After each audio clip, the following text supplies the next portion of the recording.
Hi friends, வாங்க இன்றைக்கி செவ்வாய்க்கிழமை என்ன லஞ்ச் பண்ணிக்கிறேன்னு பார்க்கலாம். சுட சுட சாதம், அதுக்கப்புறம் பார்த்திங்கன்னா தக்காளி ரசம், அதுக்கப்புறம் பார்த்திங்கன்னா சவ் போட்டு கூட்டு பண்ணியிருக்கிறேன். சவ் கூட்டு, அதுக்கப்புறம் பார்த்திங்கன்னா காலிஃப்ளவர், குடமிளகா, முட்டைலாம் போட்டு மிளகு வறுவல் பண்ணியிருக்கிறேன். சூப்பராக இருக்கும்.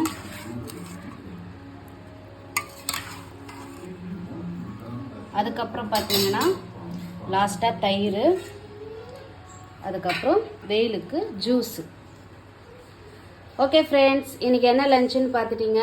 இந்த வீடியோ பிடிச்சிருந்தா லைக் பண்ணுங்கள், கமெண்ட் பண்ணுங்கள், சப்ஸ்கிரைப் பண்ணுங்கள். பாய்.